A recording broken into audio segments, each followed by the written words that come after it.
Então o governo federal decidiu aumentar o valor do salário mínimo de professores em 3,6% e foi para R$ 4.580 e alguns centavos. E professores terão uma grande lição de economia com isso, de que se você aumenta o salário mínimo, se você aumenta o valor da mão de obra, você cria desemprego. Então esse vídeo é para explicar por que esse fenômeno acontece, por que leis de salário mínimo são uma ideia muito economicamente incorreta e por que todas elas deveriam ser abolidas, porque se você coloca um preço em um bem, esse bem passa a ser mais escasso, no caso, o preço da mão de obra de professores. Roda a vinheta e vamos explicar isso para vocês.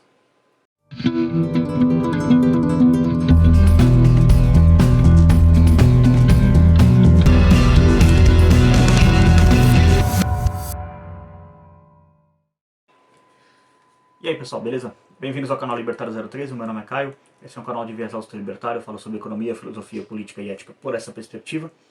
Bom, como eu falei aí na intro, a novidade de hoje é que o MEC anunciou esse aumento para professores. E esse é um grande fenômeno de uma coisa que o Bastiat chamava do que se vê e o que não se vê, e as coisas que se devem se prever. Bom, 4.580, né? Vamos arredondar aí mais ou menos, tem uns centavinhos ali, mas não realmente importa. Esse é o novo valor que vai cair na conta de professores, que tem que ser o valor mínimo para pagamento de salário de professores. Só que a galera não está se atentando à consequência disso no longo prazo. Toda vez que você tenta fazer um controle de preços e um salário mínimo, um piso salarial, como é o caso de determinadas profissões, isso nada mais é do que uma política de salário mínimo. Uma política de salário mínimo, ela desemprega estruturalmente as pessoas menos produtivas daquela área. Quem são as pessoas menos produtivas da área de educação?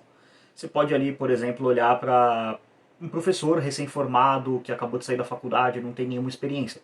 Esse cara, ele não vai conseguir ter alguma profissão tão facilmente, conseguir arranjar trabalho na profissão tão facilmente. Qual que é a lógica aqui? Pensa o seguinte, você é o dono de uma escola, você tem um professor A e um professor B para contratar. Digamos assim, os dois são para a mesma matéria, né? O professor A, você sabe que ele acabou de sair da faculdade, ele não tem nenhuma experiência profissional, digamos assim, alguém bem jovem, tem ali seus 20, 21 anos, tipo, saiu da escola direto para a faculdade e da faculdade está querendo voltar para a escola, dessa vez para dar aula. E sei lá, você tem um outro professor ali na casa de uns 40 anos, mais ou menos, que ele já tem ali seus 10 anos de dando aula, então você já sabe que, tipo assim, você pode ligar para a escola e perguntar, pô, como que é esse professor? Ele é bom, ele se relaciona bem com os alunos, teve algum problema, como que ele é com os pares, com os outros professores, você pode ligar para professores que trabalham com ele e pegar referências também, olha só, ele é meio encrenqueiro, pô, dava muito problema com o aluno, brigou com o pai de aluno, aí você já fala, opa, esse cara aqui não, mas digamos que seja um cara que seja tranquilo, de boa para lidar. Quem que você vai contratar? Você vai contratar o profissional mais experiente. E os profissionais menos experientes, eles acabam sendo chutados para fora do mercado. Por quê? Porque eles acabam sendo um risco. E isso é uma coisa que gera muito desemprego em justamente esse perfil de pessoas. Como é o caso de professor, que já é uma coisa que tem um certo grau de especialização, os professores mais jovens vão acabar sendo chutados do mercado, ou seja, não sendo contratados, ou os que já têm pouca experiência acabar sendo demitidos para contratar mais experientes por causa dessa questão. Então temos um problema aí. O governo está gerando desemprego estrutural para pessoas menos produtivas. E isso não é surpresa. A ideia do salário mínimo, a origem dela, eu não estou dizendo que quem defende salário mínimo é isso, mas a origem da ideia do salário mínimo era uma ideia eugenista e racista. Isso não é uma surpresa, isso era profundamente defendido e abertamente defendido na virada do século XIX para o século XX, que esse período histórico em específico era um período em que ideias racistas e ideias eugenistas circulavam assim como se fosse a coisa mais normal do mundo, como a gente, sei lá, discute hoje qual que deveria ser o valor da taxa de juros do Banco Central, ou como, sei lá, a gente discute igualdade salarial entre homens e mulheres, tipo uma ideia assim que você vê às vezes as pessoas debatendo sobre isso, sabe? E a ideia ali era tipo assim, não, a gente deveria passar leis assim para poder impedir negros de trabalharem, porque a gente eugenista aqui, a gente não quer que eugenista e racista, a gente não quer que negros passem seus genes para frente, onde já se viu que é absurdo um negro ter uma família, então a gente passa uma lei de salário mínimo, assim ele não consegue trabalhar, ele morre de fome e a gente não precisa nem se dar o trabalho de matar ele, só a natureza faz isso. Esse tipo de ideia, esse tipo de coisa maluca era feito na época, era defendido na época. E isso acabou, infelizmente, pro mal, virando um senso comum. E, de novo, eu não estou dizendo que você, eu defendo leis de salário mínimo, logo você é um racista. Não, eu não estou dizendo isso. Eu estou dizendo que a ideia, a origem dela veio de pessoas que eram abertamente racistas, abertamente eugenistas. Não quer dizer que porque você defende isso, você está sendo isso. Não. É só, às vezes, simplesmente você foi ensinado para sua vida inteira defendendo isso e meio que está no piloto automático. O meu objetivo aqui é tirar você desse piloto automático, quebrar você desse piloto automático para você entender as consequências disso.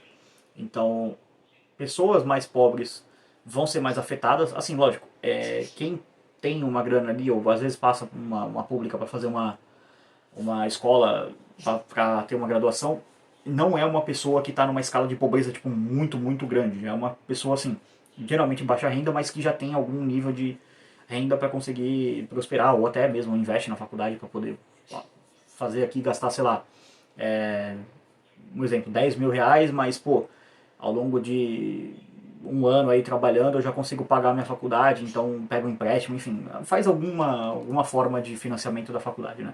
Vocês entenderam o que eu quero dizer. Mas mesmo assim, essas pessoas de mais baixa produtividade, geralmente pessoas mais jovens, ou alguém que adentrou na profissão mais tarde, mas aí pode ser alguém que já tenha trabalhado, então ele já tem algum nível de experiência profissional, então tem uma reputação no mercado, e isso é muito importante, né? Porque se você não tem uma boa reputação no mercado, mesmo que você vá trocar de profissão, as pessoas tendem a não contratar você, né? Se você é um funcionário que dava muito problema na outra empresa, você vai acabar ficando desempregado. E essa é uma gigantesca lição de economia sobre controle de preço, porque controlou um preço de um bem, ele é menos ofertado. Então, provavelmente agora, alguém vai olhar assim e falar, pô, vou construir uma escola. Cara, mas agora tá 4.580. Tudo bem, não foi um ajuste muito grande, foi só 3%, né? 3,6%, né? Quase 4%. Mas ainda assim, pode ser alguém ali que estava pensando em abrir uma escola, esses 3,6% ali pode ser a margem que ele fala, puta, não, aqui não vale mais a pena para mim, vou investir em outro negócio. E aí é o que eu falo, o que se vê e o que não se vê. Mas o que se deve prever, que é o que o Bastiat falava sobre os bons economistas, né? Você vê o aumento de salário de professores, a galera, uhul, bora, mais salário aí, gostamos.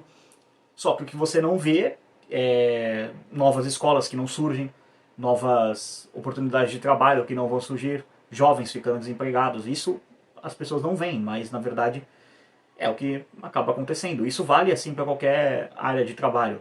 Há um tempo atrás eu fiz um vídeo sobre a enfermagem, explicando sobre essa coisa. Eu vou deixar aqui na descrição também, mas basicamente os argumentos são o mesmo, só mudou aqui agora a questão da enfermagem, dos professores, não mais enfermagem, mas vejam lá também, recomendo.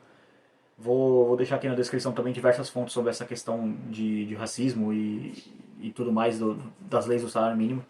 Então, o que deveria ser feito, na verdade, não é ter um piso nacional de enfermagem, é simplesmente abolir esse piso.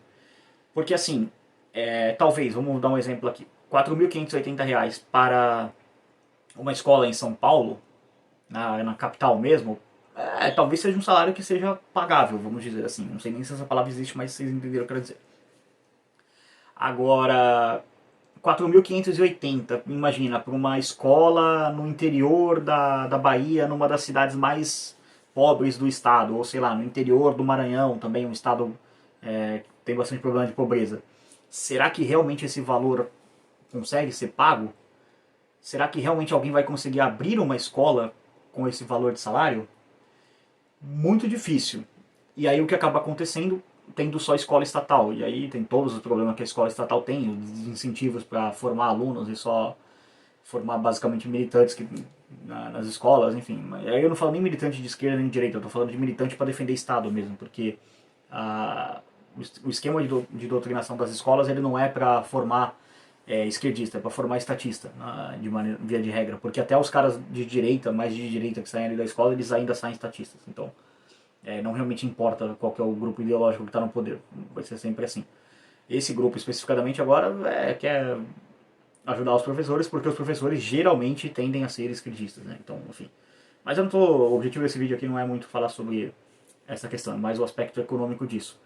Então, não importa qual seja o bem controlado, você vai ter escassez desse bem. E isso varia mais de região para região. Talvez aqui em São Paulo, né, eu sou de São Paulo, né, na Baixada Santista, como é o estado mais rico da nação, talvez não dê problema, mas nos estados mais pobres, isso vai acabar dando problema. De repente, por esse valor, é como eu falei, às vezes esses 3% pode falar assim, é pouco.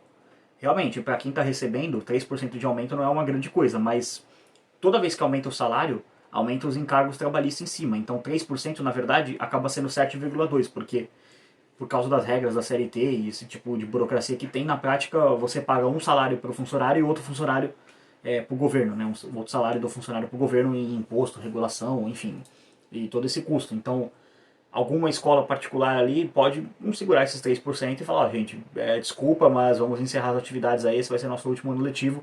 E aí você tem mais gente desempregada, independente do ano do estágio da carreira, né? Pode ser um professor veterano, um professor meio termo ali, mais ou menos com seus 5, 6, de 5 a 10 anos de experiência, ou simplesmente um professor que acabou de sair da faculdade e teve naquela escola a primeira oportunidade de trabalho.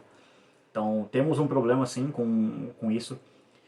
Vamos ver o que vai dar disso aí, vamos acompanhar, porque quando deu a demissão, a aprovação do PL da enfermagem, eu coloquei isso de que daria problema. Eu até pedi para minha tia divulgar o vídeo e muitas das enfermeiras discordaram, e aí algumas delas acabaram sendo demitidas, e eu só, tipo, falei para minha tia, então, né, eu acho que eu estava certo, né. E aquilo, cada um com a sua especialidade, né, eu não... falando sobre a parte de enfermagem, eu não sei como aplicar uma injeção, mas eu sei explicar a economia, né, então... Eu não posso dizer aqui que, de certa forma, eu não sei como ser professor, porque parte do meu trabalho é ser um professor de economia, filosofia, essas coisas, né? Mesmo eu não sendo formado para isso, mas enfim.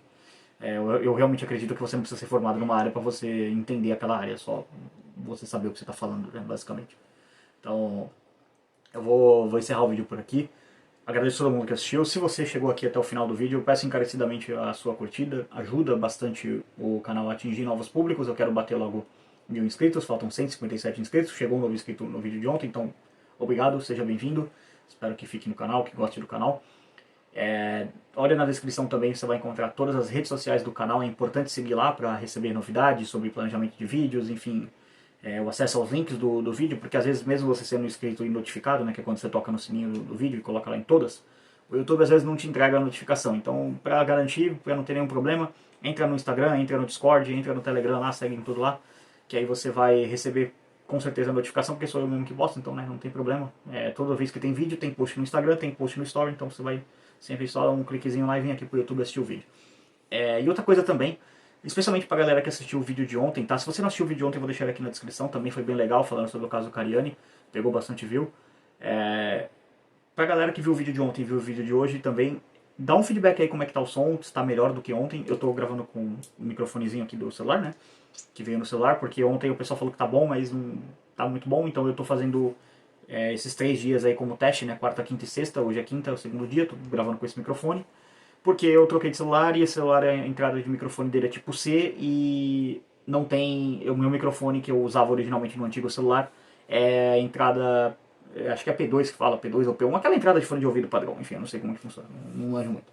Mas não é a mesma entrada, então eu tô testando hoje com o microfone do celular, que veio no celular, né, do celular, que veio originalmente dele, e amanhã eu vou testar sem nada, só tipo o áudio mesmo do celular, então deixem aí pra ver se ficou melhor que ontem, se ficou pior. Eu não sei como vai ficar, eu vou deixar o feedback de vocês, ou só vou saber depois na edição aí. Mas é isso aí, agradeço a todo mundo que assistiu. Novamente reforçando, se inscreva, comente, compartilhe, principalmente a parte do áudio, me dê um feedback aí pra ajudar.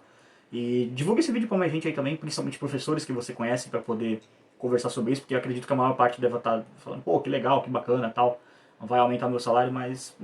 vai aumentar seu salário, mas tem outros problemas aí que isso vai gerar. Espero que tenha ficado claro ao longo do vídeo. Por esse vídeo é isso. Tchau, tchau.